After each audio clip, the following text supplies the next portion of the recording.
मेघमाला को आदेश दिया कि ब्रजमंडल में एक भी जिंदा ना बचे, सबको बहा दो, एक भी ब्रजवासी जिंदा नहीं बचना चाहिए। मेघमाला महाराज ब्रजमंडल पर छा गई, बादल गरजने लगे, आंधी तूफान वर्षा हैवी लगी,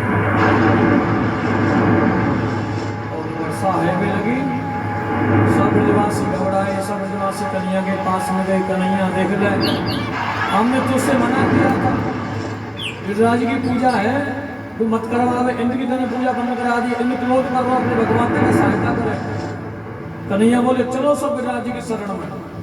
सब गिरिराज शरण पहुंचे, सब आंख बंद करके बोली, गिरिराज धरण हम तेरी शरणो, गिरिराज धरण हम तेरी शरणो, गिरिराज धरण हम तेरी शरण, हम तेरी शरण, हम तुम्हारी शरण, हम तेरी शरण, हम तुम्हारी शरण, गिरिराज धरण हम तेरी शरण, गिरिराज धरण हम तेरी शरण, गिरिराज धरण हम तेरी शरण, गिरिराज धरण हम तेरी शरण, हम तेरी शरण, हम तुम्हारी शरण, हम तेरी शरण, हम तुम्हारी शरण, गिरिराज धरण हम तेरी शरण, गिरिराज धरण हम तुम्हारी शरण, गिरिराज धरण हम तेरी शरण, गिरिराज धरण हम तेरी शरण, हम तेरी शरण, हम तुम्हारी शरण, हम तेरी शरण, हम तुम्हारी शरण, हम तेरी शरण, हम तुम्हारी शरण, हम तेरी शरण, हम तुम्हारी शरण, गिरिराज धरण हम तेरी शरण, गिरिराज धरण हम तेरी शरण, गिरिराज धरण हम तेरी शरण, गिरिराज धरण हम तेरी शरण। कन्हैया ने देखो सब ब्रजवासी ने आंख बंद कर रखी है, सब गिरिराज जी को पुकार रहे हैं। कन्हैया ने अपनी कन्नी की उंगली के नख पर गिरिराज पर्वत से उठा दिया महाराज, बीच गिरिराज पर्वत में नीचे कन्हैया खड़े उंगली पर धारण करके सब ब्रजवासियों से बोले आंखें खोलो जल्दी और आ जाओ। सबने आंखें खोली, फटाफट सब आ गए, वहां बछड़े गाय सब उस गिरिराज पर्वत के नीचे आ गए। 21 किलोमीटर का गिरिराज पर्वत। यशोदा मैया चिंता है कि मेरे लाला की नरम नरम कलैया मुड़ जाएंगी, लाला सब सहायता करो। अब सबने अपने अपने लाल डंडा लगा दिए। पहले ब्रजवासी सब लाठी लेके चलते थे, सबके हाथ में लाठी होती थी। पहले खेत पर जाना तो, बाहर जाना तो, घूमने जाना तो, पंचायत में जाना तो सबके हाथ में लाठी डंडा होते थे।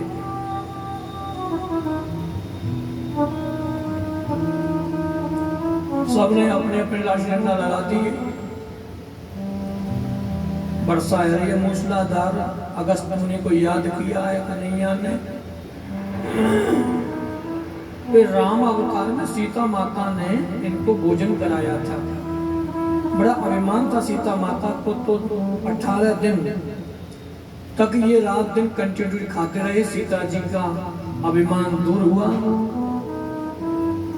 तो राम जी ने कह दिया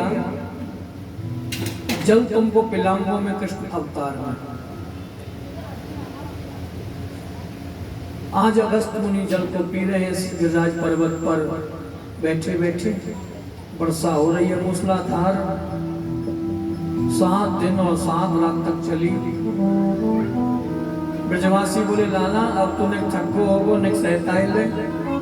कन्हैया बोले अगर मैं सहता हूँ तो गिरिराज पर्वत नीचे आए पड़ेगा। सब बोले कि इसका मतलब ये तू नहीं रोका हुआ, हटा ले अपने हाथ। इसको हमने अपनी लाठी डंडा पर रोका हुआ है।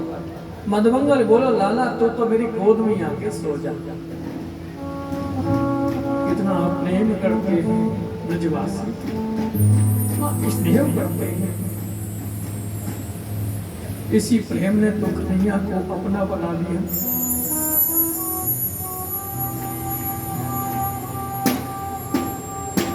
कन्हैया बोले अगर मैंने अपनी उंगली हटाई तो गिरिराज पर्वत नीचे आ जाए।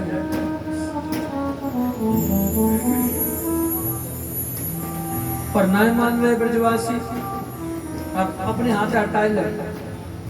और जैसे कन्हैया ने मन में सोची थोड़ा सा दिखा दो इन्हें झटका कि किसने रोका हुआ है। जरा सी देर के लिए नीचे की उंगली करी, जरा सी नीचे की, सब लाठी डंडा टूट में लगे चटक पटक। सब ब्रजवासी बोले लाला कन्हैया भैया रोक के रख, पर यह बता इतना बल हमारे इतने लाठी डंडाओं में ना है, इतना बल तेरी इस उंगली में कहां से आएगा। कन्हैया बोले हम तो भगवान है, ताकि भगवान मोह दो आवे ना भगवान बने हमारे सामने। भगवान का काम करो तो भगवान को बता। कन्हैया बोले मैं 7 दिन कहा था तो पूतना को मारो, अगासुर को मारो, बकासुर को मारो, तृणावत को मारा है, ब्रज में आग लगी उस अग्नि का पान किया। कालिया दह को यानी काली दह में कालिया नाग को भगाया नाच करके, इसलिए भगवान। ग्वाल बोले लाला तेने तेने तेने तेने तेने पूतना को काम मारे हो, मरी मराई में 10 लठिया हमने भी तो मारी है। ऐसा कौन सा तेने नाम को काम कर दिया जो तू हमारे सामने भगवान बने हैं। कन्हैया ने मन में सोची ब्रजवासियों के सामने भगवान बनता हूं तो ये मानते नहीं है, ये तो राधा रानी को भगवान मानते हैं, इष्ट मानते हैं अपना। मुझे तो ये मित्र मानते हैं, सखा। माइक में चालू देखो,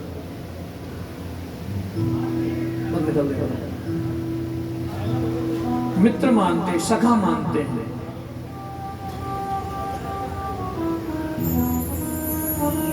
इधर कन्हैया ने मन में सोची वो कैसे समझाऊं। फिर मुस्कुरा के बोले कछु माखन को बल बढ़ो, कछ गोपन करी सहाय। श्री राधे जो की कृपा सो,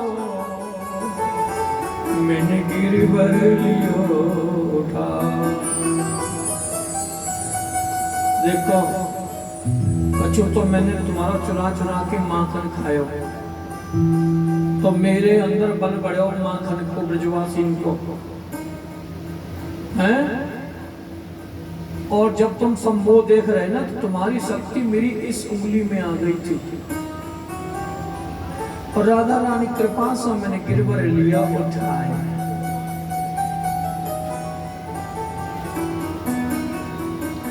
ग्वाल ब्रजवासी बोले लाला कन्हैया जब ही तो हमके हमारी शक्ति कहां चली गई है? अरे आज तक तो तेने हमारा माखन चुराया, वस्त्र चुराए, अब और देख अब तू शक्ति को भी चुरावे लग गया। बोलो शक्ति चुरैया की, बोलो गिरधर लाल की। 2 नाम पड़ गए कन्हैया के। संत श्री सुखदेव जी कहते हैं राजा 7 दिन और 7 रात तक वर्षा होती रही। अगस्त मुनि सब जल को पी गए। गिरिराज जी की जब देखा भगवान ने वर्षा आंधी तूफान बंद हो गया है, बादल हार गए बरस बरस के, निशाम्यो परतम गोपाल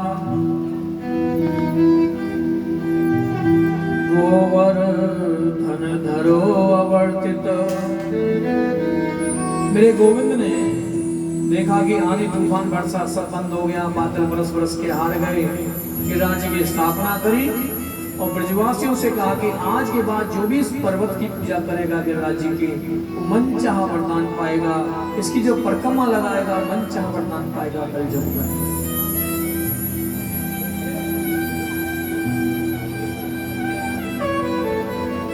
इंद्र आया और इंद्र ने आकर के भगवान के चरणों में क्षमा मांगी, लेट गया। विशुद्ध सत्वम तव धाम शांतम तपोमयः। इंद्र ने कहा प्रभु आपका स्वरूप परम शांत ज्ञान में रजोगुण तथा तमोगुण रहित है। सत्व में प्रभु आप हैं, यह गुणों के प्रभाव से, आपके प्रभाव से प्रतीत होने वाला प्रपंच के आप मायामय हैं प्रभु। नमभ्यं भगवते पुरुषाय महात्मने वासुदेवाय कृष्णाय सात्वतां पते नमः। आप भगवान हैं, आपको मैं नमस्कार करता हूँ। आप पुरुषोत्तम तथा सर्वात्मा वासुदेव, आप ही स्वामी हैं, आप सबके चित्त को आकर्षित करने वाले हो। मैनं भगवन गोष्ठना साया शाखा युगे चेष्टितं बेहते यज्ञे मानना तीव्रो मन्यमा। भगवान मेरा अभिमान जो है बहुत तीव्र है, मेरे अभिमान का अंत नहीं है प्रभु। मेरे बस के बाहर है। जब मैंने देखा कि मेरा यज्ञ तो नष्ट कर दिया गया, मेरी पूजा बंद करा दी गई है, मेरी नासमझी देखिए, मैं अपने आप को ईश्वर समझ बैठा। ईश्वरं गुरुमात्मानं त्वामहं शरणं गतम्। परंतु प्रभु आपने मुझ पर बहुत अनुग्रह, बड़ी कृपा की है। मेरी चेष्टा व्यर्थ होने से मेरी घमंड की जड़ उखड़ गई है। आप मेरे स्वामी जी हैं, आप मेरे स्वामी हैं, आप मेरे ईश्वर हैं प्रभु। मेरा यदि अपराध दंड लायक है तो दंड दीजिए, क्षमा योग्य है तो क्षमा कीजिए। पर आप जैसा कृपालु कौन होगा गोपाल। ऐसो को उदार जग माही, बिन सेवा जो द्रवहि दीन पर, राम सरस कोई नाई। हमारे राम और कृष्ण ऐसे कृपालु हैं सज्जन हो, व्यक्ति के अवगुणों को दृष्टि को डालते नहीं है। डालने लग जाए तो कभी मनुष्य जीवन नहीं मिल सकता, कभी नहीं मिल सकता। हमारे अंदर इतने अवगुण होते हैं, इतने अवगुण हैं, अवगुणों की हम खान हैं।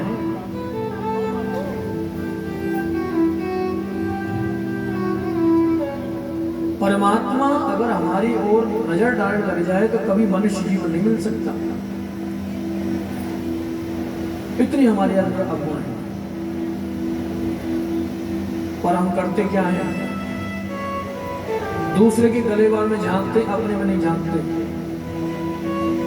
बदबू हमारे अंदर भी है, बदबू उसके अंदर तो हमारे अंदर भी है, और उसकी बदबू का हम प्रचार करते हैं, अपनी का नहीं करते हैं।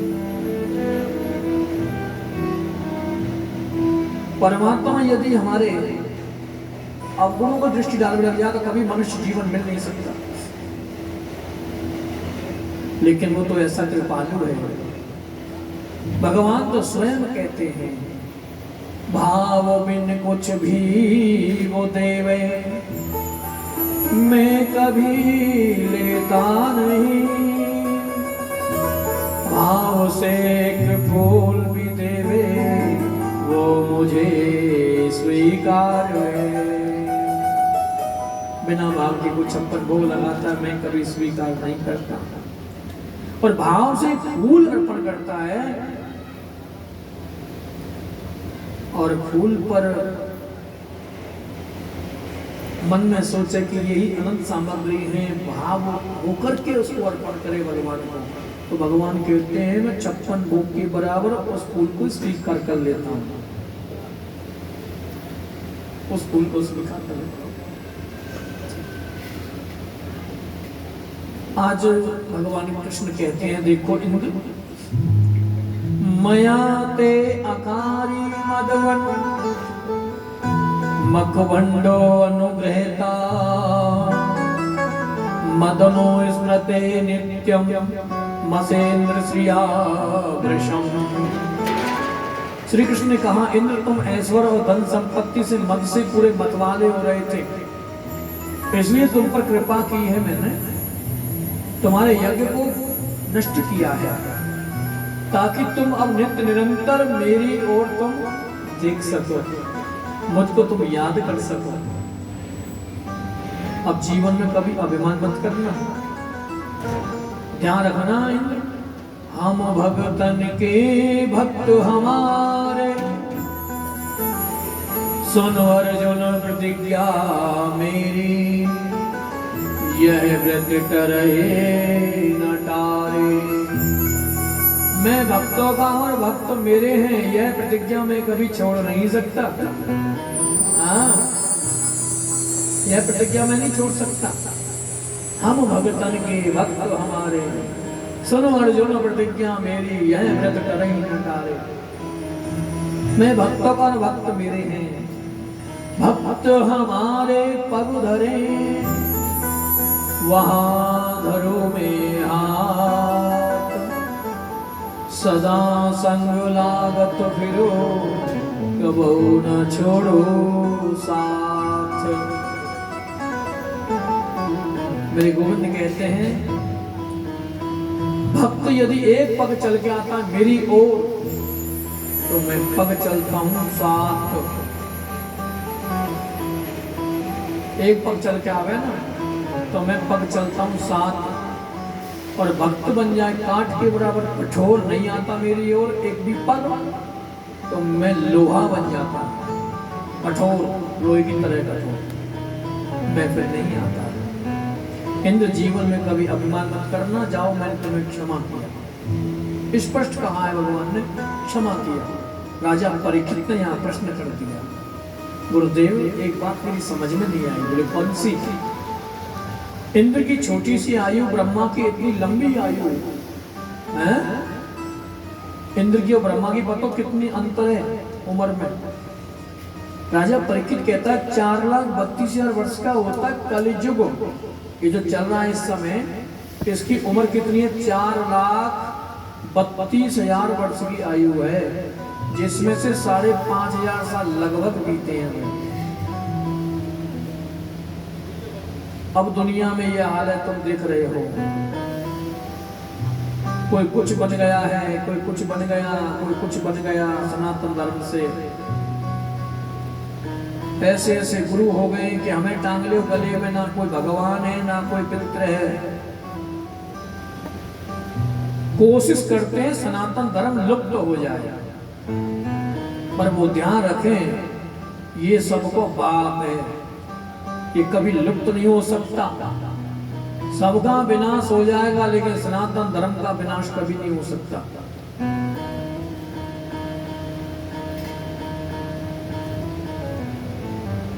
सनातन धर्म था, सनातन धर्म है, और अंत में जो बचेगा वो सनातन धर्म ही बचेगा।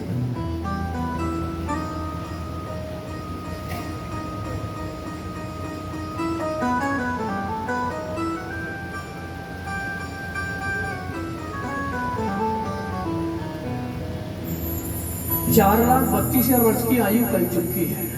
अभी तो ऐसे ऐसे गुरु मिलेंगे तुम्हें देखने के लिए, सुनने के लिए, कहेंगे दारू भी पियो, मीट भी खाओ, खूब मुर्गा खाओ, खूब बकरा खाओ, खूब भैंसा खाओ, हमें गले में लटकाए लो और लिफाफो हमें दे जाओ, स्वर्ग जाओ चाहे नरक जाओ, हमें तो लिफाफो दे जाओ। ऐसे गुरु बहुत मिलेंगे, कोई नियम ना है। सनातन धर्म में क्यों जाते हो, हमारे में आ जाओ, कोई नियम ना है, खूब प्याज खाओ, खूब लहसुन खाओ, खूब अंडा खाओ, खूब मुर्गा खाओ, खूब बकरा खाओ, खूब ऐसे भोगों में लगे रहो, हमें गले में टांग लो बस। ऐसे गुरु बहुत मिलेंगे कल युग में। अभी तुम्हें गोलगप्पे खा लेना ये हो जाएगा, बहुत मिलेंगे ऐसे गोलगप्पे खिलाने वाले। ये पाखंड कल युग में बहुत पूजेगा, पर सनातन धर्म कभी लुप्त नहीं होगा। ये लुप्त हो जाएंगे लेकिन सनातन धर्म कभी लुप्त नहीं हो सकता। ये कोशिश तो बहुत करेंगे लेकिन सनातन धर्म सबका बाप है।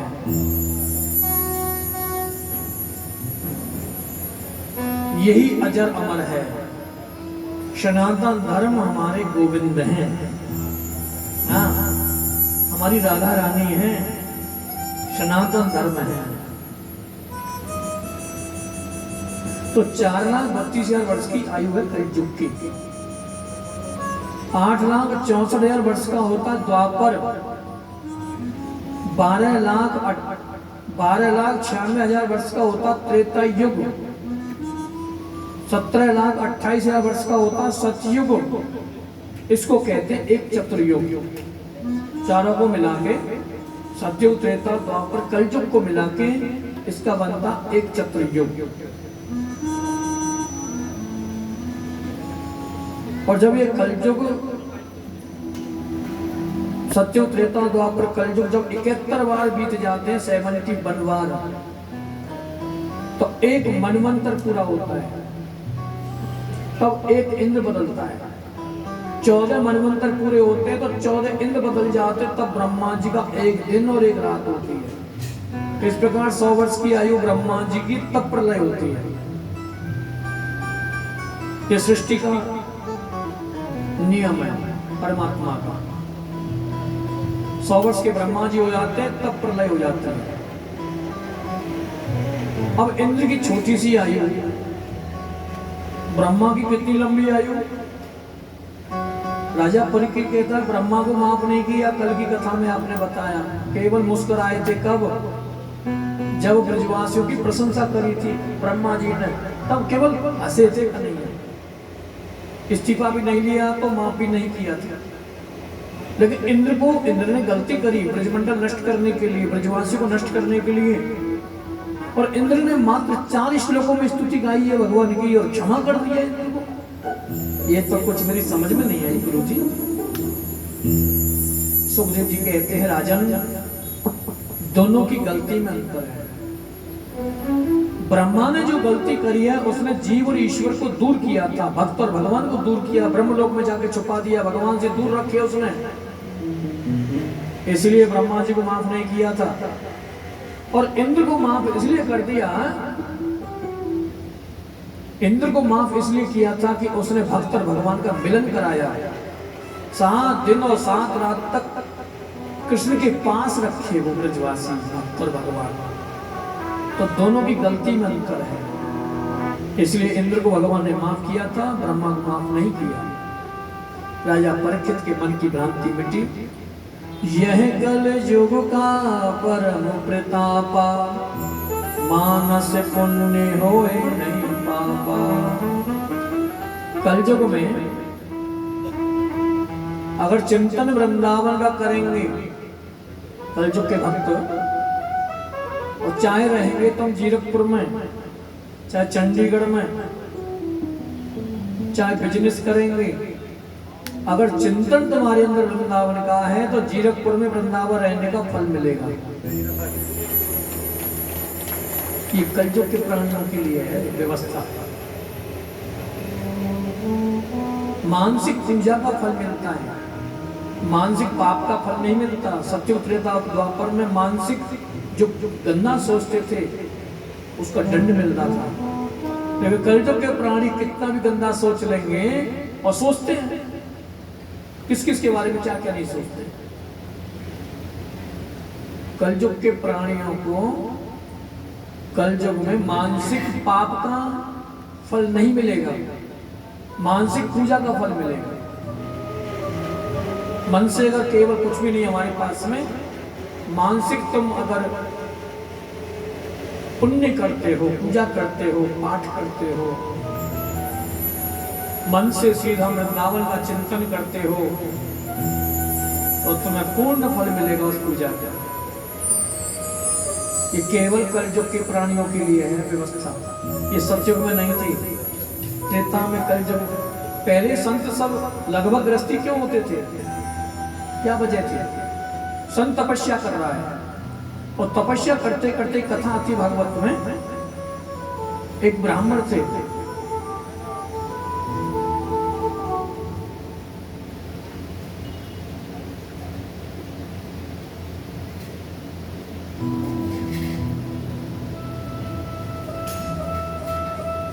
सौभर ऋषि। सौभर ऋषि थे ब्राह्मण, और इन्होंने बचपन से तपस्या करी थी समुद्र में। तपस्या करते करते करते करते बुढ़ापा आएगा, इनकी सबरी पूरी केवल हड्डी हड्डी रह गई। तपस्या करते करते इतनी तपस्या करी। एक जब तपस्या खुली तो समुद्र में मछलियों को, कछुओं को देखा काम भोग करते हुए। सौभर ऋषि खड़े भये वहां से तपस्या में से, और मानधाता के यहाँ गए। सूर्यवंश में मानधाता रहे, उनके यहाँ गए और मानधाता द्वार पर पहुंचे। द्वारपाल ने जाके अंदर कहा, महाराज द्वार पर ऋषि आए हुए हैं, सौभर ऋषि ब्राह्मण। तो मानधाता उतर के गया, सिंहासन से जाके सम्मान किया, उनको लेके आया, अंदर से स्वागत किया। कहिए महाराज क्या सेवा करें हम आपकी? सौभर ऋषि बोले, देखो हम शादी करना चाहते हैं आपकी बेटी से। अब सौभर ऋषि की बात सुन करके वो मानधाता मन में सोचे हो, अगर इनसे मना करूं बाबा, तुम्हारे एक हड्डी चमक रही है, तुम ब्याह की सोच रही है, तो ये श्राप दे देंगे। वो सोच रहे थे ब्याह कौन करेगी, चले जाओ महाराज अंदर महल में, जो मेरी बेटी ब्याह कर ले वही तो ब्याह कर ली। उसने सोचा इससे कौन ब्याह करेगी, जो पसंद कर ले वही तो ब्याह कर ली। अंदर गए, मन में इच्छा हुई अब सुंदर बन जाए। 16 साल के मारा तेज हो गया, जो तपस्या का फल था। अंदर जाके वहां मानधाता की बेटियां खेल रही थी, उनसे बोले कि हम शादी करना चाहते हैं, कौन कौन शादी करना चाहते हैं? सबने देखा रूप बड़ा सुंदर है, ब्राह्मण है, तुरंत जो है सब तैयार है। सबने वरमाला डाली, कुछ दासियों की बेटी भी खेल रही थी मां, तो उन्होंने भी वरमाला डाल दी, सबने लेके चले गए ब्याह करके। अब इनका जो वंश बढ़ा आगे, इनमें ना तो हम बेटी ब्याहते हैं ना बेटा ब्याहते। क्यों? क्योंकि इन्होंने क्षत्रियों की लड़कियों से और दासियों की लड़कियों से शादी करी थी। मेरा कहने का तात्पर्य, सौभर ऋषि ब्राह्मण तपस्या की, मन में ख्याल आया तो शादी करी। कर्दम ऋषि ने जब तपस्या करी, मन में ख्याल आया शादी का तो तपस्या करी, यानी कि शादी करी। ऋषि मुनि तपस्या छोड़ के जाते थे, राजा से कहते थे हम आपकी बेटी से शादी करना चाहते, तो करते थे राजा। क्यों? क्योंकि अपराध लगता था अगर नहीं करते तो शादी।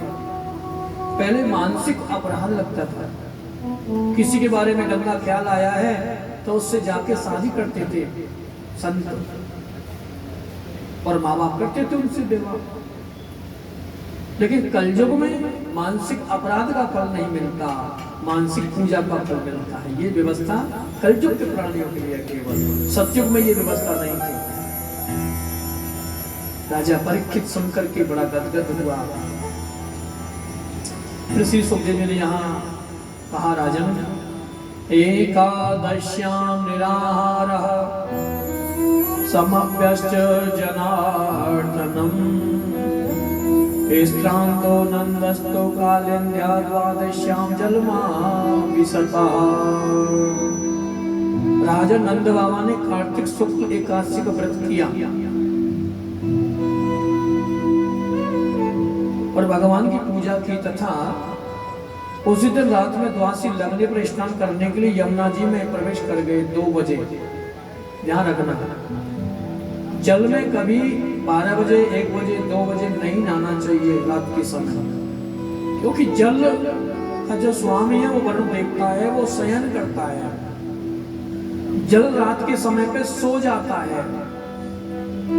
ध्यान से सुनना, जल जो है सो जाता है। पेड़ जो है रात के समय नहीं हिलाने चाहिए, काटने नहीं चाहिए, अपराध है।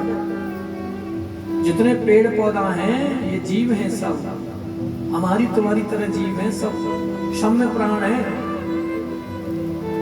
इनको रात के समय पे छेड़ना नहीं चाहिए, रात के समय काटना नहीं चाहिए, अपराध होता है।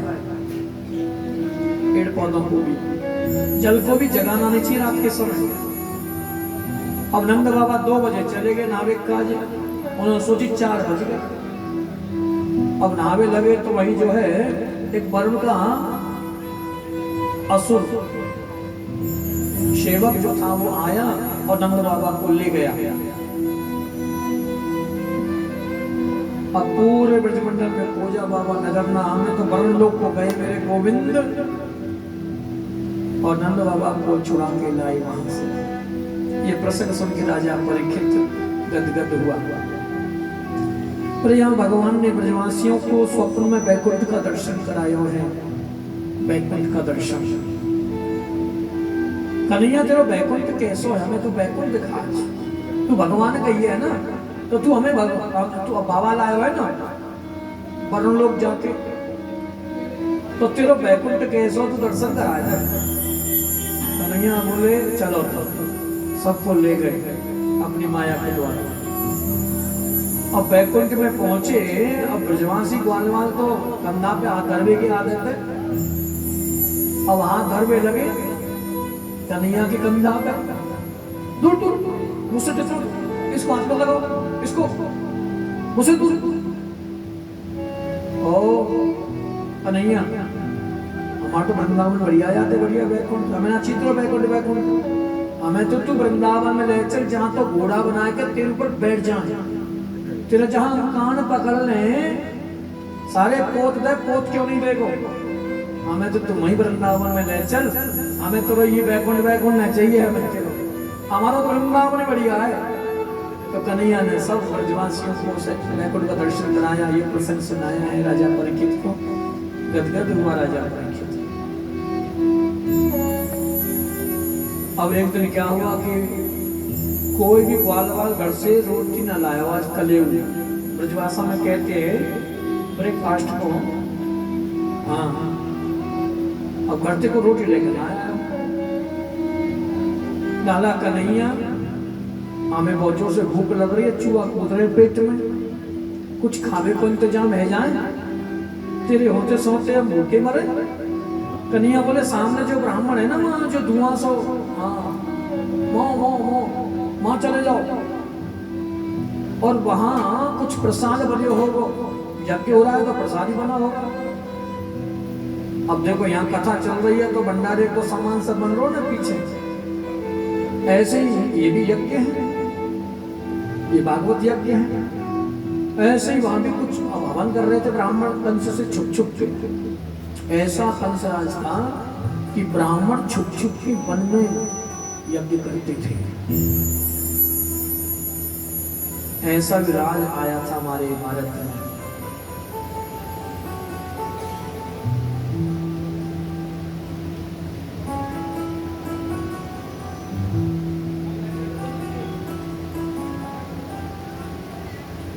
पीछे मैंने अंबाला कथा करी है, लक्की गार्डन के बगल में बिल्कुल दलीपगढ़, और यजमान की पर्सनल कथा थी। रिटायरमेंट हुए तो गेट लगा रहे थे कोने पे, जैसे बाहर आपका रोड है ना वहां रोड पे, और एक वहां खालिस्तानी ईसाई धर्म वाला अपने कोने पे उसने गेट लगने नहीं दिया, उखड़वा दिया वहां से। यजमान की और उसकी लड़ाई हो गई होगी। मैंने यजमान को समझाया मेरे कोई बात नहीं है, इधर मस्जिद, इधर ईसाई और इधर यीशु महाराज जो अपने आप को भगवान बताते हैं, पाखंडी।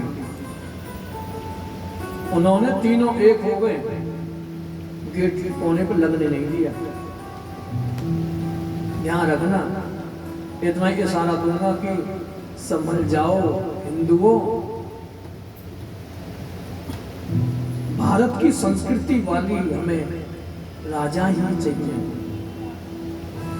जो हमारे धर्म की रक्षा करें, ऐसे राजा चाहिए।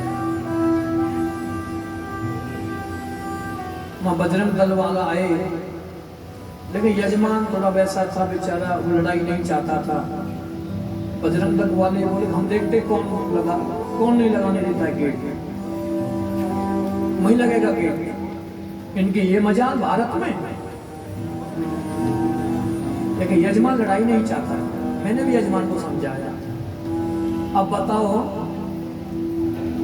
अभी भी ये हाल है कहीं कहीं।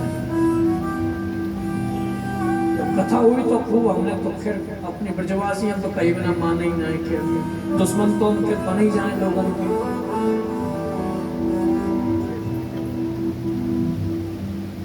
हमारा सनातन धर्म का कोई उंगली उठाता है तो हमें बर्दाश्त नहीं होता। जब हम उनके धर्म से कुछ नहीं कहते तो वो हमारे धर्म पर उंगली क्यों उठाते हैं, क्यों व्यवधान डालते हैं?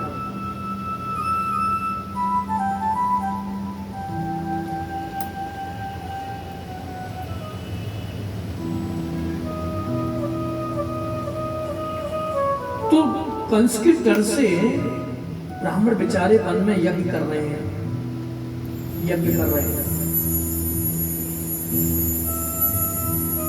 और यज्ञ में प्रसाद बना के ब्राह्मणी तंबू लगा के उसमें प्रसाद बना के तैयार कर लिया। ब्राह्मण जब तक शुरू करने वाले थे यज्ञ हवन जो है, तो ग्वाल पहुंचे, ब्राह्मणों को प्रणाम किया। पंडित जी प्रणाम, हमारे साथ कन्हैया आए हुए हैं, बहुत जोर से भूख लग रही है उसको भी और हमको भी। आज घर से कछु लेके ना आए, कल ले तुम कुछ खा भी दे दो। तो वो ब्राह्मण बोले देखो पहले तो यज्ञ होगा, यज्ञ के बाद में आरती होगी, आरती के बाद हम खाएंगे, भूख लगेगा, फिर हम खाएंगे, बच जाएगा तो मिल जाएगा, नहीं तो नहीं मिलेगा।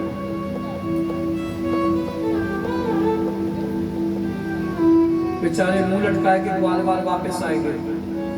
कन्हैया बोले लाए कछु खावे को, बोले पत्थर खाए ले। बोले ऐसे क्यों कह रहे हो, पत्थर खाए ले? अरे हमने उन पंडितन से कही, तो पंडितन ने कही कि अभी यज्ञ होगा, यज्ञ के बाद भूख लगेगा, हम खाएंगे, बच जाएगा, मिल जाएगा, नहीं तो नहीं मिलेगा। कहाँ भेजियो तेने कन्हैया हमको? कन्हैया बोले गलत जगह चले गए, तुम जाते हैं ब्राह्मणियों के पास और माताओं के पास सब कुछ खाने को मिलता, बिना भोग लगाए मिल जाता। तो पहले क्यों नहीं कही? बोले अब चले जाओ ना। अब बेचारे गए ग्वाल फिर अब ब्राह्मणों से मुंह नहीं मारे, ब्राह्मण स्वाहा करने लग गए, मंत्र बोल रहे हैं, बीच मंत्र में बोल नहीं सकते भाई। जैसे गायत्री मंत्र की माला चल रही है, स्वाहा कर रहे हैं, गायत्री मंत्र को कभी भी हम जोर से नहीं ले सकते, ना मनी मन लेके स्वाहा बोलते हैं। गुरुजी इस बात को कहते हैं। कुछ मंत्रों की मर्यादा होती है, जैसे हमारा दीक्षा मिलती है जिस गुरु से, कान में जो मंत्र मिलता है उस मंत्र को हम जोर से नहीं ले सकते, किसी को बता नहीं सकते। तो माला भी जाप किया जाता है, दो मंत्र मिलते हैं, एक माला पर जाप करने वाला, एक घूम फिर के कहीं भी आप कहीं भी नाम ले सकते हैं उसको, पर किसी को बता नहीं सकते, जोर से नहीं ले सकते। ऐसे ही गायत्री मंत्र की भी मर्यादा है, इसको हम किसी को सिखाने के लिए, पढ़ाने के लिए, शुद्धि करने के लिए, तो इसको हम जोर से सिखा ले सकते हैं नाम सिखाने के लिए, जैसे स्कूलों में बच्चों को सिखाया जाता है। पर अगर हवन डलता है या जाप होता है तो उसमें हम जोर से नहीं ले सकते। मंत्र पूरा बोलने के बाद स्वाहा बोलो, मनी मंत्र पूरा बोला स्वाहा। अब ऐसे ही ब्राह्मण यज्ञ कर रहे हैं। अब वहां ग्वाल वालों ने ब्राह्मणों से बात नहीं करी, सीधे तंबू में घुस गए और हाथ जोड़ के बोल रहे कि हे माता, हमारे साथ में भूख लग रही है हमें, और जोर से कन्हैया कोई भूख लग रही है, घर से कलू लेके ना आए, कुछ प्रसाद में ले ब्राह्मणी बोली कहाँ है कन्हैया? बोले माँ बच्चे चला रहे हैं। ब्राह्मणियों ने वो रख लिया थाल सामग्री वाला जो बन के तैयार हुआ प्रसाद, और लेके सो चली तो ब्राह्मण देखने लगे टेढ़ी नजर से कहाँ जा रही हैं, घूर घूर के देख रहे। ब्राह्मणियों ने सोचा अगर इनकी आंखों से आंख मिली तो रुकना पड़ेगा, इसीलिए उन्होंने पर्दा कर लिया अपनी साड़ी का। पर्दा करके सीधे मुंह तो बहुत करी और खड़े हो नहीं सकते, कुछ कह नहीं सकते, तो नियम है ब्राह्मण का बीच हवन में खड़े नहीं हो सकता ब्राह्मण जब तक आरती का नंबर ना हो, पूर्ण आहुति ना हो सकता। उससे पहले ब्राह्मण नहीं खड़ा हो सकता, यजमान भी खड़ा नहीं हो सकता जब तक पूर्ण आहुति ना हो। पूर्ण आहुति भी खड़ा होता है। अब ब्राह्मण खड़े नहीं हो सकते, कुछ कह नहीं सकते, तो कर रहे थे, लेकिन ब्राह्मणी चुपचाप चलेगी। पीछे तो पीछे देखा जाएगा, जो होगा सो देखा जाएगा। लगन तुमसे लगा बैठे, जो होगा देखा जाएगा। लगन तुमसे लगा बैठे, जो होगा देखा जाएगा। लगन तुमसे लगा बैठे, जो होगा देखा जाएगा। लगन तुमसे लगा बैठे, जो होगा देखा जाएगा। लगन तुमसे लगा बैठे, जो होगा देखा जाएगा। लगन तुमसे लगा बैठे, जो होगा देखा जाएगा। तुम्हें अपना बना बैठे, जो होगा देखा जाएगा। तुम्हें अपना बना बैठे, जो होगा देखा जाएगा।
करते थे। कभी दुनिया से डरते थे कि चुप चुप याद करते थे। लो अब करना, लो अब करना, उठा बैठे जो होगा देखा जाएगा। तो अब पढ़ना उठा बैठे जो होगा देखा जाएगा। लगन तुमसे लगा बैठे जो होगा देखा जाएगा। लगन तुमसे लगा बैठे जो होगा देखा जाएगा। जय हो।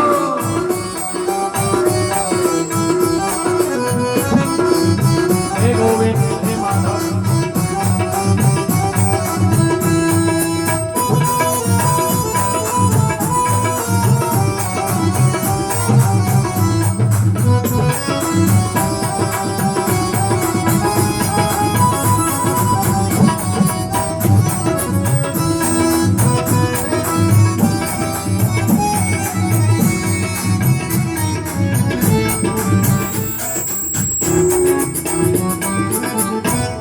कभी ये ख्याल था दुनिया हमें बदनाम कर देगी।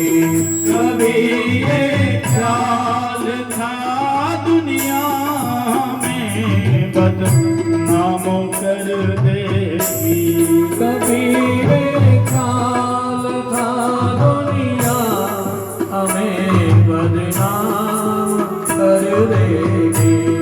कभी ये ख्याल था दुनिया हमें बदनाम कर देगी।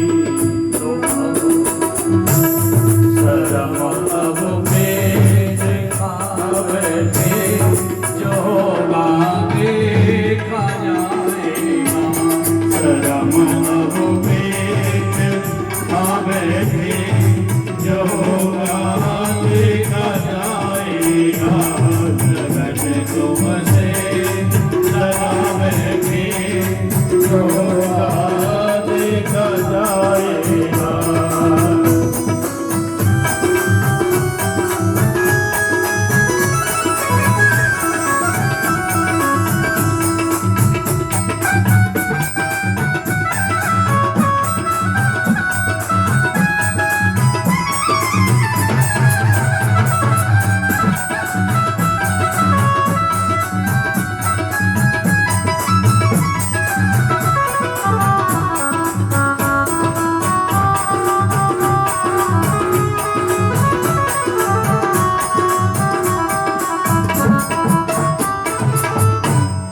दीवाने बन गए तेरे तो मेरे दुनिया से क्यों डरना। दीवाने बन गए तेरे तो दुनिया से क्या डरना। दीवाने बन गए तेरे तो मेरे दुनिया से क्यों डरना। दीवाने बन गए तेरे तो फिर दुनिया से क्या डरना। तेरी गलियों में आ बैठे जो होगा देखा जाएगा।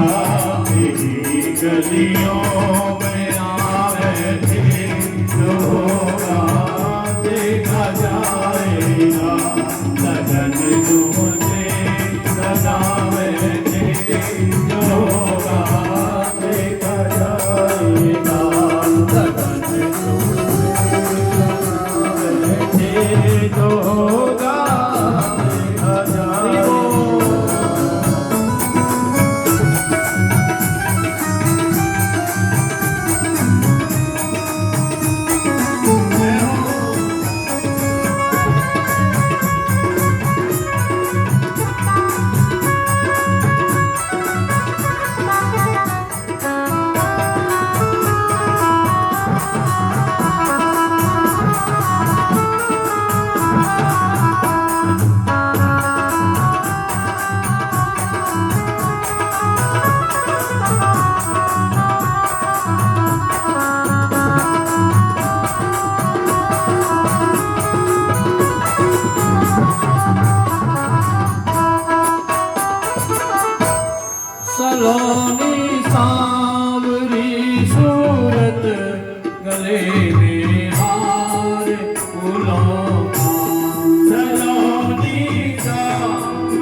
गले में हार फूलों का, निगाहों में बसा बैठे, निगाहों में बसा बैठे, जो होगा देखा जाएगा।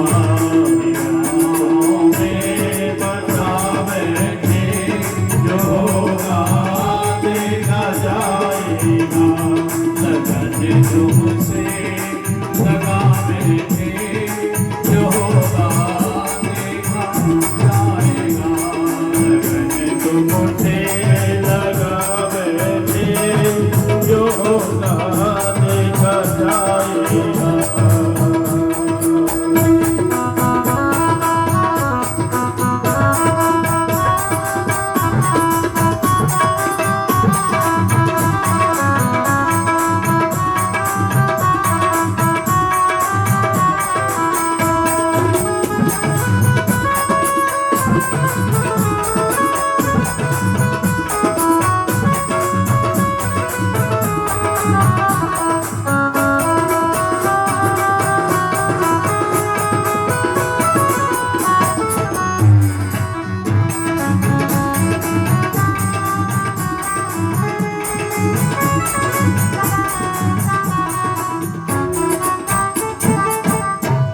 तेरे दरबार आई हो, बोल श्रद्धा के आए हो।